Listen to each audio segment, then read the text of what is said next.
Excuse me. Well, my name is Peter Balash. I'm an economist. I'm honored to be in the presence of so many great engineers. And so if you have any technical questions, I can help you. But I am here to give you a perspective on the possibilities for natural gas, which are not limitless, but have a wide range. And so with that, I'll get going. You heard from the EPA on the regulatory approach from CO2 emissions, and you heard from John about what competitive wholesale suppliers see the world. I'm going to give you a macro perspective on what's going on with natural gas. But I must warn you that even though I work for DOE, I am not DOE, and just remember that when you write your reports in the industry newsletters. I work for the National Energy Technology Lab, which is an arm of the Office of Fossil Energy, sometimes known as the much maligned coal office within DOE. But what we have done over the years is develop energy security technologies, moving coal into liquids, natural gas into liquids, developing back-end controls on power plants, and more recently, carbon capture and sequestration. So today we're going to look at resources and reserves, production, consumption, why gas power might grow more than expected, and then the question of emissions reductions to tie it together with the opening presentations. In this pie, these are world crude reserves. Crude reserves are those resources that are economically feasible to extract, and there's 6,500 trillion cubic feet of crude reserves in the world as of the end of 2013. Largest countries are Russia, Iran, and Qatar. The United States is right here, down here next to Turkmenistan, with 330 TCF at the end of 2013, or 5% of the world's crude reserves. The world production total is about 120 TCF, so if you divide reserves by production, you get about 55 years of production at the current level of production and level of reserves. And there you see a market difference, and this is a tribute to the free market in the United States, that the United States is the world's largest producer of natural gas now.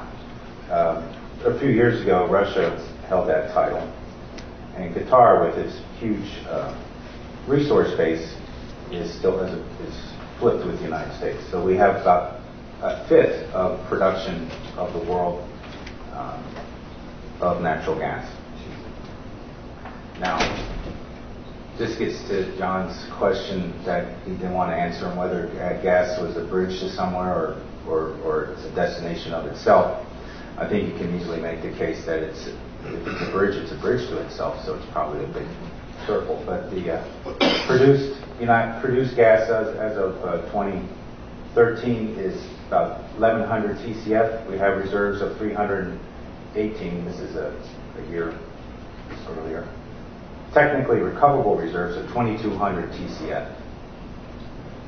And then we've got this vast base of the pyramid at the bottom of the resource, including methane hydrates, which is a frozen gas in the ocean and in the permafrost. That could be a phenomenal resource, and the Japanese are well ahead of us in trying to exploit that, trying to deal with that. But what the lesson of the last 20 years has been in technology is in response to very high prices, technology developers go out and try to develop techniques and methods that allow them to dig deeper into the Earth's crust, and that's what happened with shale, and that's why right now we have a relative gas glut. So in other words, there's a lot of hydrocarbons. It's just a matter of whether the market will allow those to be exploited. As a result of recent times, you've had a more than doubling of potential gas committee's resource assessment for natural gas resources from about 1,000 TCF to this year or last year being 2,500 TCF. And that green area is all because of the unconventional gas. So that natural gas reserves have nearly doubled between 2000 and today.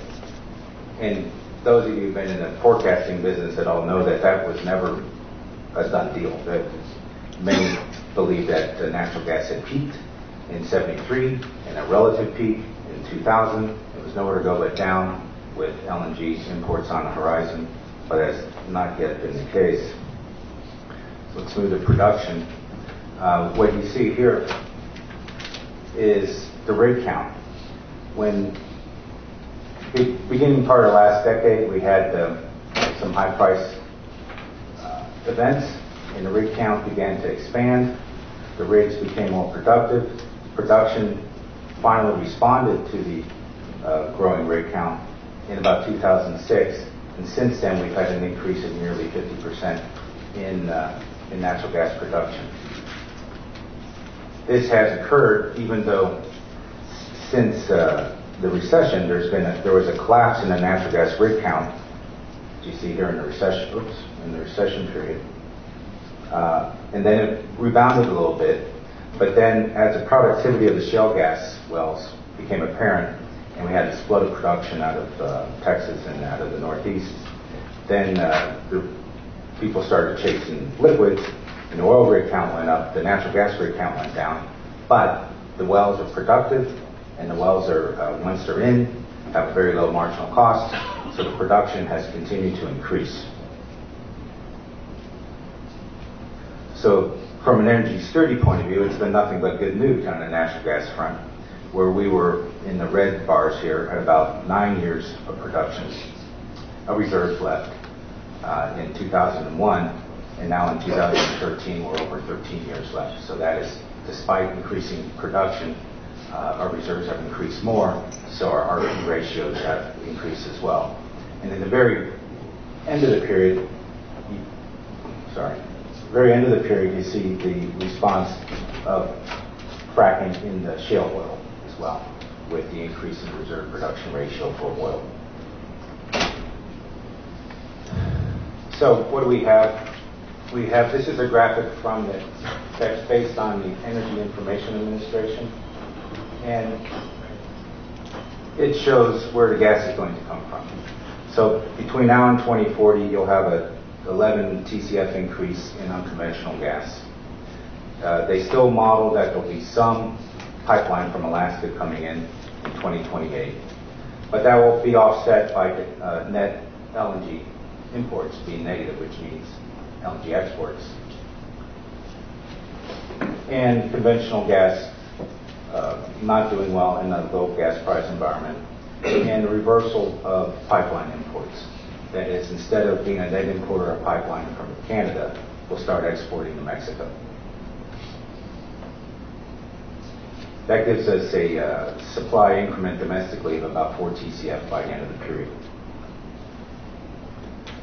As far as consumption, we do see a historic reversal here in natural gas, where it was a element of some energy insecurity, because the red line was above the yellow line, consumption was above production. We had many proposals for LNG imports, where now the projection is that production will exceed consumption domestically. So where does that go? That goes as exports. And then so it's an open question what will happen to price. Historically, price was all over the place because consumption was above production, and because of a lot of gas power build in the latter part of the last decade, the early part of the last decade, and some weather events. We had very volatile and upwards sloping events in gas price. That is hopefully not with us, and in the projection, gas is currently under $4, and obviously it's under $3 today. The projection by EIA is that it will slowly rise, exceed $6 not until 2030, and then rise after that. So that the projection here in the blue is about a TCF and a half more for industrial uses, and about a little bit over 1.2 TCF for electric power by 2040, and small increases in other sectors other than residential. But if you go to a producer conference and you listen to some philosophers of gas production, they'll call it manufacturing, that the process of natural gas extraction is become more of a manufacturing process in which there will be continual efficiency improvements, and the break-even price for natural gas will continue to fall. Philip Bergler is a famous exponent of this philosophy. Now, whether that's true or not, it's reflected in this high resource case that the Energy Information Administration puts out, which has a shorthand way for economists to say it, is that it means a very elastic supply curve. So you have a very flattish looking supply curve for natural gas. So you have lots of TCF at a relatively low cost. Now, the relatively low cost translating to a relatively low price is dependent on free markets, but also on relative stability in other markets. Now, what does this mean for electric power? It means that we could see a 4.5 TCF increase in electric power rather than a 1.2 TCF in electric power, from 8.2 to 13.9. And also that we have a concomitant industrial renaissance, increasing natural gas use by industry by over 3 TCF. What does that mean for power? In the reference case from EIA, there's 167 gigawatts of natural gas power added by 2040. In the high oil and gas resource case, that is elastic supply gas, there's 220 gigawatts of natural gas being added. Very tempting, and very possible given current trends. Now, this spaghetti diagram is of natural gas consumption versus price. And it begins in 97 and goes through the projection period, with the dotted line being history versus projection. What I want to draw your attention to is that from 97 to 2010, you all might remember what essentially was a zero-sum game between industrial use of gas and the power sector use of gas. And we saw that price was increasing before. That zero-sum game was reflected by volatile and high natural gas prices. What was happening was the power producers were outbidding the industrial uses, and the industrial use of gas was going offshore, ammonia, and other gas-intensive industry.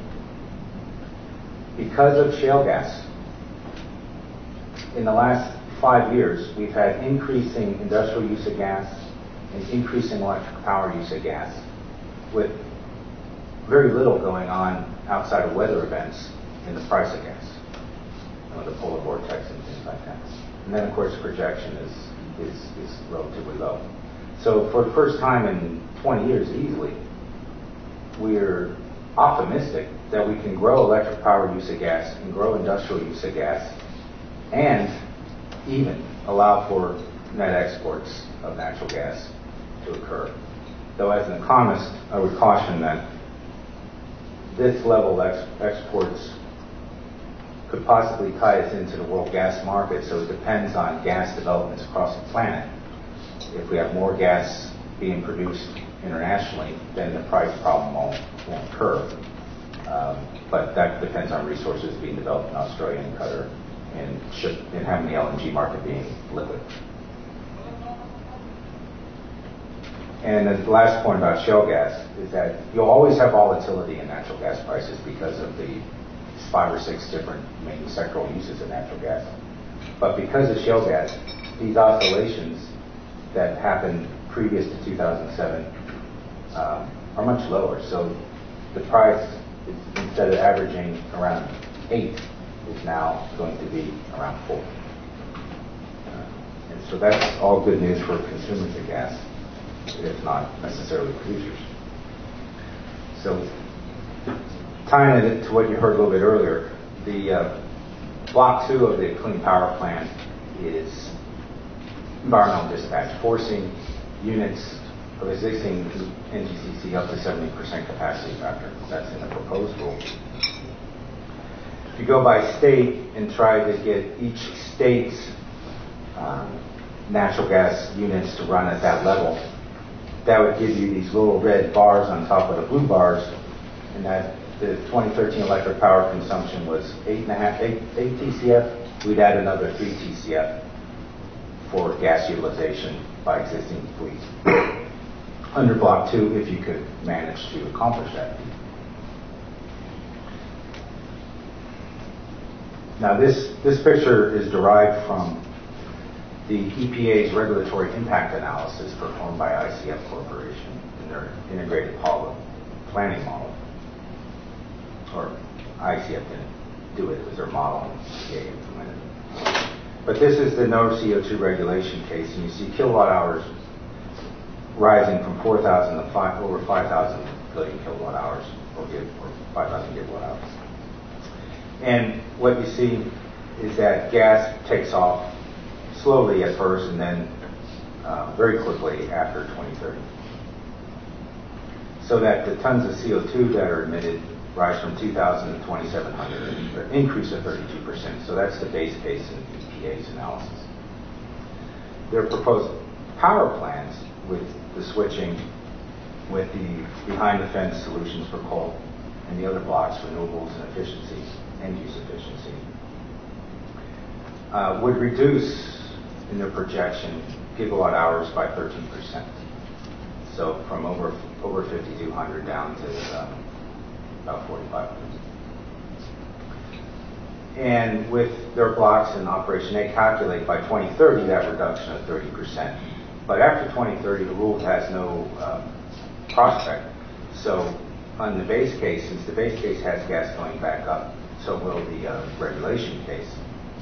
And that amounts to 9 TCF more of gas. This just came out 2 weeks ago. It's the Energy Information Administration AEO's outlook. It was mentioned by John that natural gas is to go from 27% to 31%, and coal is to decline by like amounts, and renewables expand a bit. But that depends on utilization rates. So what do we have here in the dark? It's hard to see from your eyes, I imagine, but the high line for coal is the reference case. The low line for gas is the reference case, where gas combined cycle units are running at 50% utilization, and the coal units at 75 or 8%, which is very high. And then if you have cheap gas, you'll have a lot more. You'll have some displacement of coal by natural gas. And so gas approaches the base load level with reaching 65% in 2030, but coal remains at 70% utilization factor. In the backup, I'll try to explain what I'm about to say. In the 70s and 80s, in response to the oil crisis, we built a lot of coal. That's the brown. If you can see it, the red is nuclear. So the response to high oil prices in the natural gas fuel use act was to switch gas units to coal, to build a lot of new coal and build a lot of new nuclear. And that was what transpired in the 70s and 80s, and it died out at the end of the 80s. And then in around 2000, we had this big surge in natural gas combined cycle units. And then later, 10 years ago, we see more and more wind coming in. The projection, however, is for those 150 gigawatts of the gas to come in. So most of the combined cycle units are relatively new. Most of the coal and most of the nuclear units are very old. So this is an age distribution of the coal and nuclear baseload capacity in 2014. And the average age for these units is 40 years old presently. And these units here, that the 0 to 10, are the newest units that have come in the last 10 years. And compared to the histogram, it's not very much. So those high utilization factors that you saw in a couple graphics ago are going to be based on this fleet. And they have those high utilization factors going through the end of the period. Well, what happens is that you retire some of those units, but you have essentially a similar fleet in 2040, but 2/3 of the coal fleet and 2/5 of the nuclear fleet will be over 60 years old. And that may seem to be a flimsy basis to base very high utilization rates on. I didn't have nuclear in the past graphic, but it is assumed to be running at 90%. And nukes tend to either be at 90% or 0. But coal, we can cycle a little more. So what do we do? At Until we look at average capacity factors of coal units by unit age. So we took all 16,000 observation of coal units by age over the last 16 years and came up with this average figure. And the dotted line shows what is estimated in the Clean Power Plant for coal units that remain in operation. We fitted a line that shows that you have 80% capacity factor until you're in your 20s, and then you have a slow decline in capacity factor until you reach the age of 50, and after the age of 50, you fall off the map. Now, what's true for my athletic prowess is also, we worry that it may be true for power plants, that as that fleet histogram progresses, how will coal plants operate when they get to be 50 years old on average, and how will they operate when they're 60 years old on average? And can they maintain those utilization factors given all the regulatory barriers and operational issues? So we did two things. We had a simple regression of just age on capacity factor, and then we had another regression with relative price of fuels and nameplate capacity. And what we came up with was a range of derate of the existing coal fleet from 0.9% percentage points per year to 0.56 percentage points per year. And that's represented by these gray and blue bars. So the projection of coal output in the AEO 15 is this line here, about 1,700 billion kilowatt hours. We are skeptical that that's going to happen, and that opens up a kilowatt hour gap of about 800 billion kilowatt hours, which you can convert to essentially 100 gigawatts of capacity needed by 2040 and maybe 60 gigawatts by 2030. And if that's all gas, that's 5 to 6 TCF of gas power utilization. So what does that mean to wrap this section up? Is that how much more electric power demand could there be? Well, we could see 6 TCF for EPA compliance in some range based on cheap gas being around. If you have cheap hydrocarbons, you'll have more economic growth. You'll have higher electricity load growth because power is cheap. And the effects of this aging base load can be anywhere from 4 to 10 TCF more gas. So what that really amounts to is that we could see a tripling of electric power use in natural gas over the next 25 years. Now, what about emissions reduction? The goal of the administration is to get from today down 26 to 28% from 2005 by 2025. These are gigatons of CO2 emissions per year. That's a 1.2 gigaton of CO2 emissions target from last year's level. This up here, these lines up here are the projections for CO2 from EIA under the AEO 15 and 14. So you see that we have a long way to go. This accounts for the power plant emissions in a reference case for natural gas. Now, if you were to replace all coal, you would add 7 gigatons of emissions from natural gas coming back in. And if you were to displace nuclear renewables because gas is cheap under the high resource case, then you would see another 0.6 gigatons come in. So if we're going to switch, and then if we have higher economic growth leading to more power load growth, then we get a little bit more. So what does that mean for CO2 emissions and the goals being set by administration and Congress? Well, if this graphic here puts back those kilowatt hours in that the Clean Power Plan hopes to displace with energy efficiency, that would add another 4 TCF of gas. That would mean that the CO2 emissions in the power sector would actually rise after 2030. The only way that we feel that can be accommodated is that you need carbon capture systems on both coal and natural gas in order to meet greenhouse gas reduction goals. And that's something that we're trying to work on. So with that, I'll end my presentation. And I'll take questions.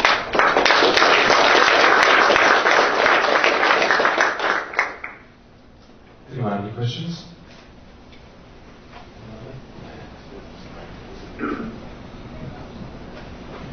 I'm Sherman with Seeker. There seems to be a reliance to a certain extent on carbon capture and sequestration, but there's been no discussion that I've seen, once you get beyond the costs, of the societal issues in terms of whether or not the level of public acceptance for putting it underground. When you look at the volumes involved, and you look at the location of at least the existing fleet, which in many cases is nowhere near a CO2 pipeline with enhanced oil recovery.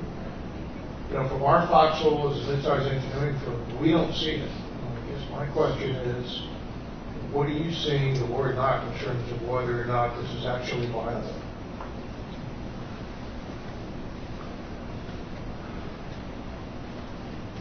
I will say that nothing's cheap. And if you're going to transform from a historically fossil-based system where electric power was 70% fossil to a cleaner version, and nuclear plants are $7,000 to $8,000 a kilowatt presently. Carbon capture and sequestration plants,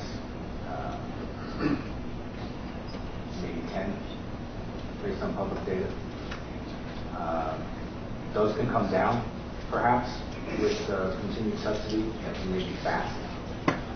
But it's still going to be double what a control system would be.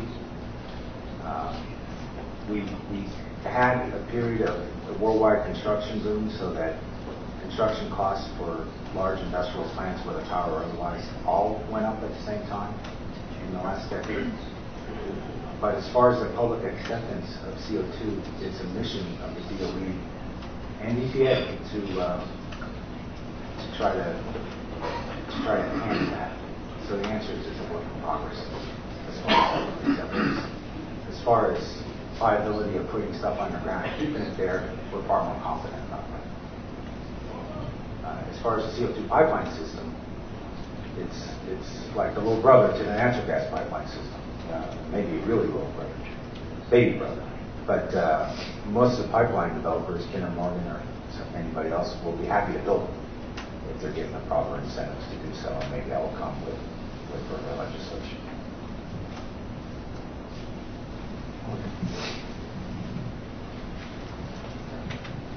I'm Scott Hartman from Environmental Tank and Container, and actually the last comment really segues well into my question. Is there any concern that the natural gas infrastructure will be able to support the increased demand for additional gas-fired power generation? Yeah, there is a concern. The concern is often one of legacy. If you talk to American Electric Power, they'll tell you that the system in Ohio is built for space heating. But the coal plant retirements in eastern Ohio, there's no natural gas power. There's little natural gas power coming in to replace that, which means that transmission lines will have to be built from elsewhere. to the extent, right now, I didn't present this, but right now there's essentially a 2-to-1 difference between coal plant retirements announced and certain natural gas power plant replacements. There's a very high optimism that natural gas will come in. The way the modeling works is that they just assume that the pipelines get built. It just they look back and see what cost is associated with pipeline building, and they just increase the price of natural gas to industrial to electric power users in the model, and they say, well, there's not a problem. But as John was saying, there's a big problem. People are trying, and it's mainly syncing up. It's not just syncing up dates, but it's also who's going to pay. So I was just at a conference where a noted natural gas pipeline purveyor said, we'd be happy to build all the pipe you want. We can do it. It's not a problem. We've got plenty of steel, plenty of people. It's just a matter of lining up the time horizons in the contracts.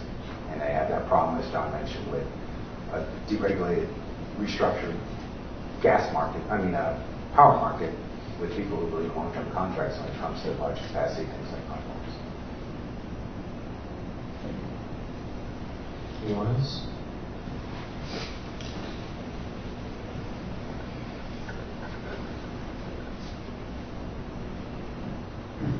Bob Brown, Kiewit Power Group.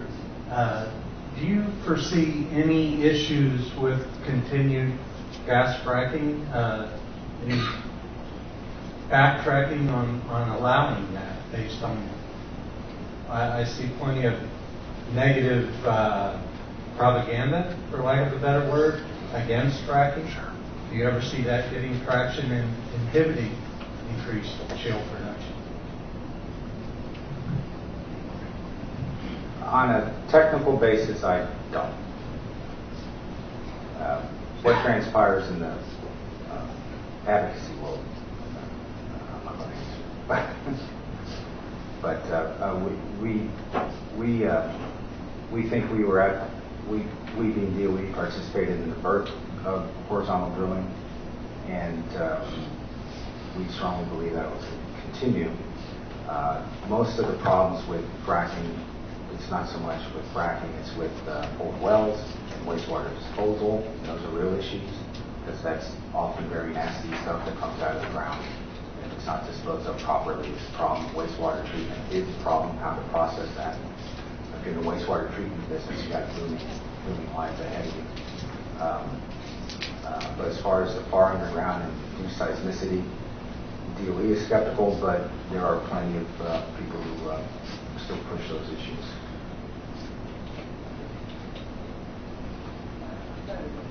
Anyone else? Thank you for your time.